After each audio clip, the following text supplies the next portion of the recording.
AI can create more in a day than humans do in a year. It's a great time to be alive because just that statement is profound. It's also very scary. People do think that AI is coming for their jobs. You got to be intellectually honest with your employees. Some roles may go away completely, but this is an imperative, not just for the health of the company, but for your careers. Well, so many good insights today, Erik.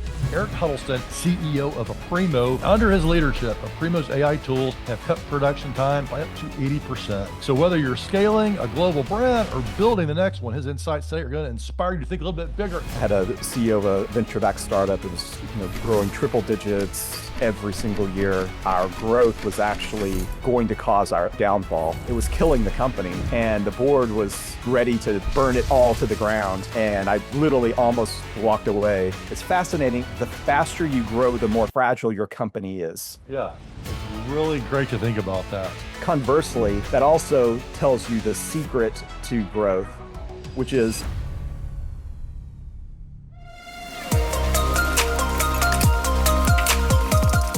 hey there, everybody. Welcome back to Lead the Team.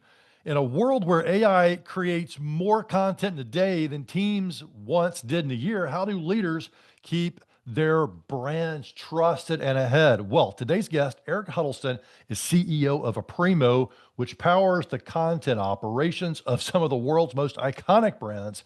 And under his leadership, Aprimo's AI tools have cut production time by up to 80%.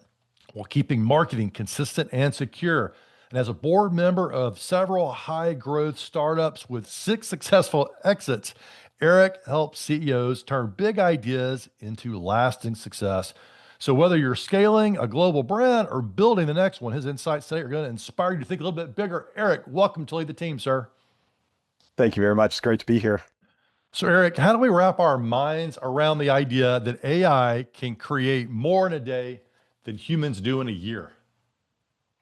It's so one, it's a great time to be alive because just that statement is profound. You think about the impact to worker productivity, that's going to unlock the prosperity in the economy, that's going to unlock just the new ways of working that's going to be able to unlock for companies, for brands, strategies, all that stuff. So it's amazing. It's also very scary. Like, everybody is convinced that we're going to become batteries in the Matrix or something. The robots are going to come and take our jobs.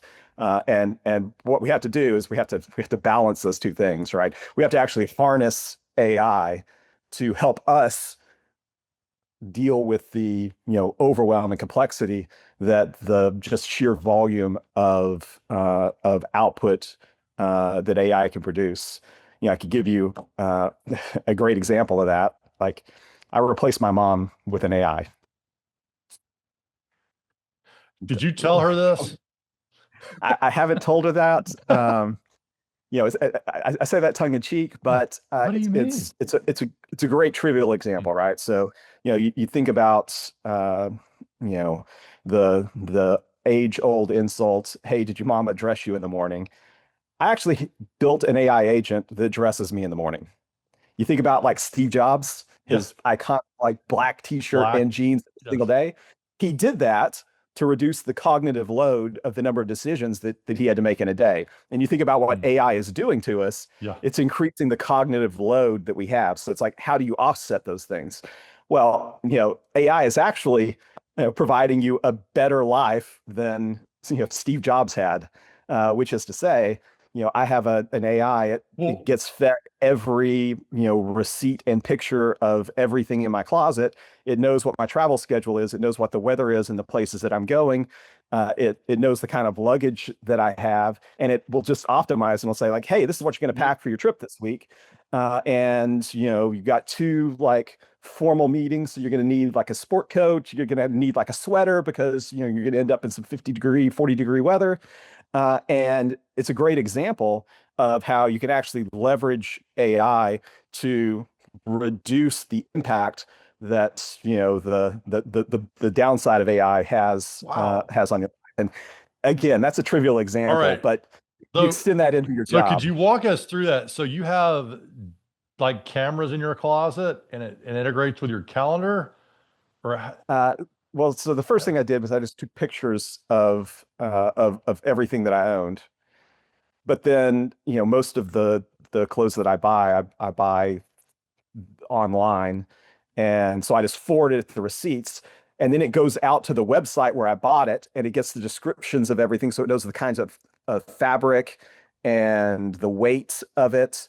And then and now that it goes so far as it actually tells me what I ought to go buy next. Stop So it. now that I don't even have to really worry about like my sense of style, which is terrible, it just figures it out based on the latest trends, and it knows my lifestyle. And and again, this is like a trivial example in your Mhm. personal life that hopefully everybody can kind of relate to, but you extend that into your professional life or any other aspect of the world where AI is going to radically increase, the volume or complexity of what's happening, and all you need to do is figure out the compensating, carbon credit-esque offset Wow. to the complexity of your life and how you're gonna interact with it. I have not heard it put that way. Think about where your cognitive load is on your brain, what you're thinking about, and just think about your thoughts throughout the day. And then where can we offload the things that aren't as important or we're not the best at and find ways to do that. And that is a really tricked out way to do that because getting dressed is a thing, but we have all the variables we need. Almost all of us have to do it, We all Ben. have to do it every Almost day. all of us. And some people say, well, I like that cognitive loaded stuff. Okay, you don't have to do it, but for most people, like you know all the variables, you know the weather, you know where you're gonna be, you know the forecast, you know what clothes, just a matter of finding the right combinations. And maybe it can And it's suggest what else you need to add, like more bow ties or something like that. more bow ties, more cowbell, and more cowbell. More cowbell. Yeah, shout out to Saturday Night Live. All right, and Will Ferrell. So one of the so kind of amping this up in the business sector where Prima specializes, how do you respond to keeping your brand trusted at AI speed? Because speed, content, your brand can get way out of control quickly by your own employees, by reviews, by your own brand leaders. It can be a mess. So Absolutely. how are you thinking about brand trust in the AI age? So you think about the promise of AI for a brand. I'm going to be able to generate an unlimited amount of content, an unlimited number of personalized experiences for like every single member of my audience, segment of my audience, markets, like all of these things that we were never able to do before. Yes. But to your point, that's also super scary. Like, You're going to lose every control because it's going to say, "Hey, the clicks on your advertisement are sure are going great when you go dark and scary." So and then and it'll keep learning on that and driving with the press of a button. And you're like, wait a minute. I thought lead the team was a positive force in the world, and your podcast is getting nutty. So how are it's you? it's the same thing that we talked about in terms of, teaching your AI to dress yourself. So one of the things that we do with our AI products at Aprimo is we actually use AI to ensure the brand safety and governance of the AI. So we actually have AI agents that we train on all of your brand guidelines, Hmm. all of your brand safety, all of like your legal guidelines for your brand, and we actually put it into the content creation workflow. So there's now an AI agent that's watching the AIs that are creating the content and making sure what they create is on brand. Likewise, we Huh. have agents for like if you're in life sciences or financial services or some other, or even just a general brand where you have things like truth in advertising or other just regulations Yes. that are out there. We create agents that understand those as well, and they watch what the AI is doing. Um, Likewise, we have agents that just look to see if content is AI influenced. So it actually goes and it figures out like, hey, this is all the content that seems to have been generated by AI, it needs to go through an extra layer of scrutiny Yeah. than the things that You- the humans are creating. Powerful. It's like the old adage of sometimes you got to fight fire with fire. You got to fight AI with AI. Like you can't 100%. use human to govern AI effectively because it's just we're too outmatched. We've got to Yeah, create that the AI to be the good guys, to be the watchdogs. And that's where you guys that's come right. in. That's where your companies, like that's how your company's thinking about it. Like we are the That's watchdogs, we exactly right. are the governance model. That's right. In Terminator, like the AI were the bad guys, but the good guys also had AI to fight the bad guys. Yeah, it makes makes a lot of sense. And it's so funny. It's like, well, people are like, hey, we're setting up this government committee who's going to watchdog all of AI and Not going set to up all happen. this. I'm like, man, you guys like way behind. It's like you can't like doing the human side has value, but not to be the watchdog because it's just too much. It's like a fire hose, right? That's right. What what does it mean to okay, scaling with control? What does it mean to scale control or scale with control in the AI era? So people now are going nuts with AI, companies are, but you guys talk about scaling with control, right? Is this how does Yeah. that work? So, that again, everybody, when people say AI, they're mostly talking about generative AI. So with OpenAI and Claude, Yeah. Anthropic, and Gemini, Google, and the actual creation of the content is great. But just like we're talking about the approval and governance process, Hmm. which is how you scale with control. It's actually every step in the content creation process. That's Okay. not just what the creative did in Photoshop 10 years ago. So it's everything from the budgeting process and like how you're going to figure out like what you're actually going to put in market, the planning process. You think about, okay, we can now have a global brand campaign, let's say, and we're gonna personalize it for all 150 markets that we're in, and all 27 market segments that we sell to, Yes. and all 15 channels, web and email and Instagram ads Yes. and everything, like, Yes. and every one of those are going to be personalized. Like, how do you even like get the AI to go do that for you? So there's a whole planning process that, to localize the thing that the big idea that you have that you want to get in market with all the power of AI scaling. Wow. That I'll give you a really interesting example of Yeah. this, both Love to the it. positive. I won't name the company, but it's a massive brand. You would instantly recognize all the things that you buy from them, and they're global. They're literally in every country, and so if they want to put a campaign out, like they come up with a good idea, but then they have to push it down into 150 different countries for them to go figure out how to make it relevant to uh, you know Yeah, the local market that works. Argentina or Yeah. Italy or. Different And so, language, like, different cultural yep, all uh of it. yeah. And then like, okay, even like you think about the creative, it's like it's great that you've got the product placement in front of the Eiffel Tower, but that only helps you one place. Like if we need it in front of Big Bend and the Empire State Building and the Golden Oh, Gate Bridge yeah. and everything else. Yep. And so that localization planning becomes a problem.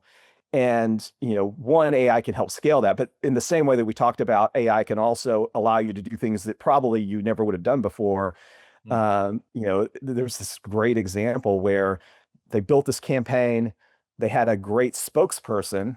I won't say who it is, but it's going to be a global campaign with this this Okay. this personality, kind of internet personality that everybody loves, It's J-Lo, isn't except for it? the Brazilians, Wait, what? because I don't know what he said, but man, those Brazilians hate his guts.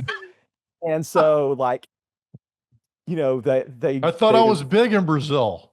Man. I wasn't going to out you, Ben, but yeah, that was it. And so literally, our product, this was in the like literally in the prototyping phase of building this product that helps to localize the campaigns. Wow. Like it's in Brazil, it like freaked out and it wouldn't build the campaign for Brazil. And it basically said like you can't put this in Brazil. Like it's not going So to your work. AI agent notified you Brazil and this person Yeah, this is do no not bueno. mix. And did you say this is probably an error? And then you looked at it and you're Yeah, like, oh we had to, yeah. like we didn't we just assumed it was something like like I said it was an alpha version of a product that's now in market, Okay. and we just assumed like that we were having an Yeah. issue getting it to act properly, and then we were like then we Googled that and we were like, oh, Okay. we're not Yeah, it's not our like a problem. Brazilian celebrity that had a feud with this person or who knows what, I, but I don't remember what it was. He, it he was said something that was culturally insensitive that gotcha. he didn't even mean it really, but it was just a tone deaf thing to Yeah. say. So powerful for all companies to be thinking about. I mean, this is a red hot topic for individuals using AI, for companies. Even if you're not using companies like Aprimo, you've got to be thinking about this for your own self. You 100% got of every control. company in the world What is is, now has the hood open on their content creation, content operations, yeah, it's flowing fast. marketing So processes. 80, is 80% faster content, is 80% faster content real? I mean, some people it's more than that. In fact, that's not even your rate limiter. Like I mean, it's getting the content in market that's hard. And Yeah. it's hard because of all these things that we're talking about. You still have to do all the planning. You still have to get it to do all the approvals. You still have to, you get push it into localize it for all of the channels. Like, oh, it needs to be a banner ad, for websites. Oh, it needs to be, a hero image for, our homepage. Oh, it needs to be, a glossy print ad. Oh, it's got to be, our TikTok, Yeah. short video formats. There's just so many things that you have to do. That's not just, hit, type in a prompt and have it spit out an image or a video short or some text. Wow. So the heroes of the AI age may not be the companies making the AI. It might be the watchdog companies that can actually help your company not screw up too badly when they're And this is true doing in it. like how AI is used in every facet of human society today is like there are upstream and downstream ripples that Mm-mm. have to be smoothed before you get the benefit of this massive increase in productivity. What are the bold moves CEOs must make in the AI revolution? I mean, it's like if you read online, it's like, particularly the tech CEOs, but it's pretty much every CEO now. It's AI in operations. Mm. And so people are trying so hard to integrate AI into their product offerings and their customer touch points and all of the flashy stuff. Yep. But it's really about how do you get real productivity improvements in the day-to-day work that every single person in a company, no matter what the company is doing. Mm. And that's the hard part. And that's the thing that's while it doesn't sound bold, it's hard because people do think that the AI is coming for their jobs, but you absolutely, aren't going to survive as a company if you don't figure out how to get the productivity gains that AI promises. Because Mm. if you don't, your competitors are guaranteed. The bold moves are being bold enough to look at your day-to-day actions and moves as a company and bringing your people along. I think that and being says a brave lot. about it. I mean, you got to be intellectually honest with your employees. You got to say, like, hey, everyone, we are going to get more efficient using AI. And that means we're going to hire less. In Yeah. some companies, that means we are actually probably going to shrink some roles. Some roles may go away completely, but this is an imperative not just for the health of the company, but for your careers, because the most successful employees over the next 5 years are going to be the ones that are able to leverage AI the best in their day-to-day jobs. And it's a hard message to tell people. It's interesting. I haven't heard it put quite that way. Yes, everyone has to be talking about AI, but leaders, it's not about necessarily the moves. It's about communicating to your employees so you can make those moves at scale. It's easy to sit in the office and hire this company to do that, or we're going to do this, we're going to put this technology in the company, but it's that conversation.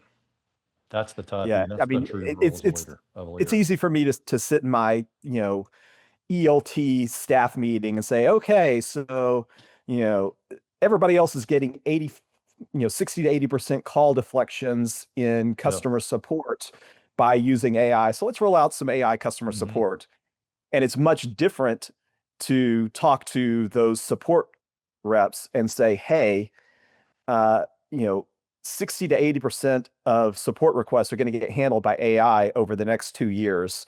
Like, Yep. this is a foregone conclusion. So I need two things from you. One is I need you all to become ninjas at leveraging AI to one, deal Yeah. with the 20% that aren't, so you're even Yep. more efficient. And two, to be the safety net for the 80% to be sure that that something bad doesn't happen to our customers from an experience standpoint, while the bumps get smoothed out in the road of hallucinations or whatever else bad answers, whatever else you're worried about the AI. That's a tough conversation to have.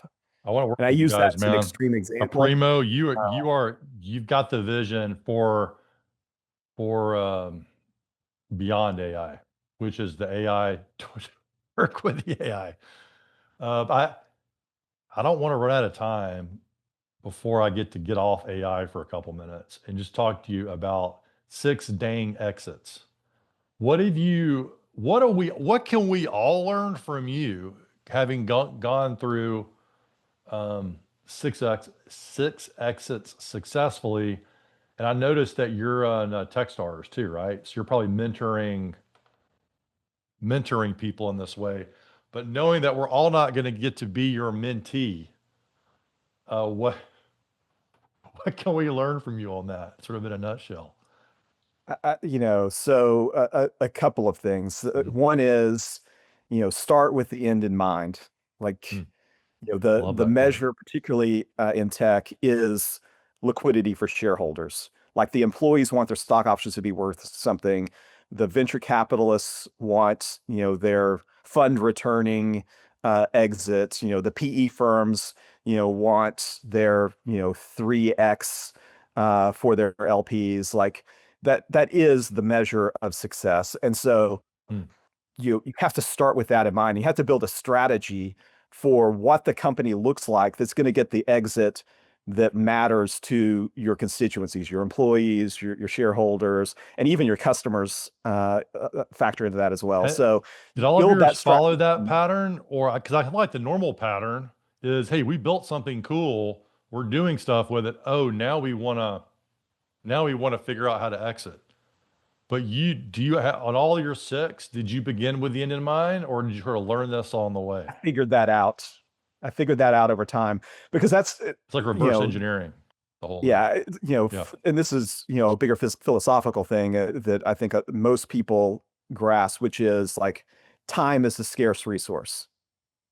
Yeah. And so, Mm. the amount of time that it takes you to go from idea or cool thing that you're doing to that exit, like, if it's 3 years or 10 years for the same exit, that's monumental if you like calculate some kind of IRR and Yeah.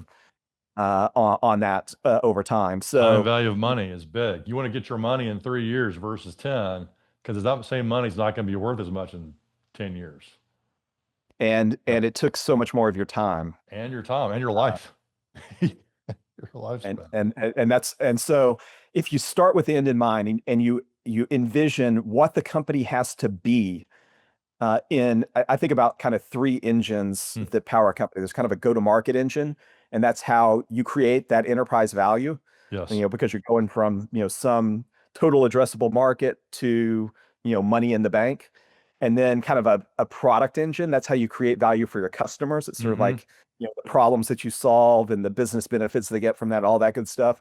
And then a people engine, because it's the people that power those two value creation engines. And so that strategy then is, what are those three? What do you have to do to tune those three engines to get to that end state from your strategy? And then that's what you relentlessly focus your organization on is, the organizational changes that are required Hmm. to make the current engines that you have like the one that is in your strategy that represents your exit. Oh, so good. Y'all, that's like a whole book right there in about 2 minutes. We could talk forever just on that one Very good, topic. because it applies to every business, right? It does. In some capacity. And and I love that, like you grounded it in one of Stephen Covey's 7 Habits, right? Begin with the end in mind. And Hmm. that's a timeless principle that applies today in this wild and woolly world of AI and startups. And Eric's done it 6 times. So I guess that one's been proven out pretty good, that principle. You know, What a couple of more questions here. When's the time you had a twist or failure in your career, and how did it lead to your success or growth on down the road? oh my gosh, there's an infinite number of those. The one that was probably the most painful for me because it represented both success and failure. I was CEO of a venture-backed startup. It was, growing triple digits, every single year, high flyer. And, you know, our growth was actually going to cause our downfall because our Mm. sales organization was having to grow so fast, and we had built a culture of promoting from within. And so, we were having to take our best sales reps and turn them into sales managers and then replace them with two or three green Oh, sales reps at the bottom. And so you're growing so fast that you're taking the best talent off and sticking the worst talent, from an experience standpoint in the bottom. yeah. And it was just like it was killing the company, and the board was ready to burn it all to the ground. Wow. And it was one of those situations where just your head exploded because you're like literally being told by your board that, like, hey, we're gonna do something drastic to you because you're so successful. And I literally almost walked away. And it was like one of those moments where you really understand, like, the one thing that I never really appreciated was, particularly in Mm. the startup world, was the number one attribute that a lot of VCs look for in founders, early stage founders, was something they called grit, which I didn't really appreciate because I was a little more cerebral, and I was like, I like founders with IQ points. That's what I like. And it was in that moment that I really understood what they were really Mm. talking about, because, like, I could just pick up my toys and go home, or I could sit here and grind it out with this array of big VC personalities, and help educate them on Mm. how the unit economics, which is a technical term for the way that a technology business scales, Hmm. uh, we were actually in a good place and not a bad place, and how we were going to get to the other side. Wow. So you discovered you really need IQ and you needed some grit in there to ultimately be successful as a leader. That makes a lot of sense. Shout out to Angela Duckworth, who wrote a cool book about grit. That's one of my favorite Yes. books about it. I hear that story and I'm like, man, what an interesting curse of hypergrowth. Is like, hey, we've got to promote people way before they're ready. And then we don't have people ready made to slot into those spots that are that high performing. And you just kind of become victims of your own success so quickly. And people are like, what's It's going on actually over there? fascinating. It's fascinating. The faster you grow, the more fragile your company is. And people think, I mean, Hmm. people don't understand that because they think like, oh, if you're a high flyer, you're a high flyer. Yeah. But everything is moving so fast and everything is changing so fast that it's super easy for it to break. And you can think about it like RPMs on like gears.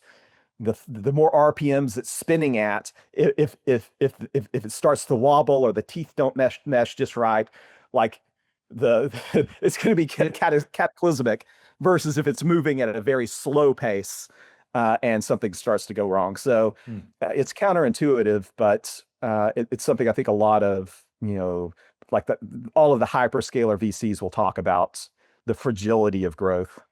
It's great. Yeah. It's really great to think about that. The faster you grow, the more fragile your organization can become.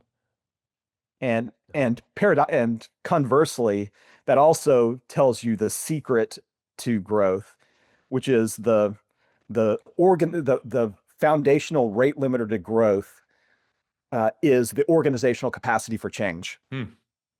The faster that you can change the organization Yes. and the more change that an organization can cope with before their heads explode, the faster you're able to grow a company.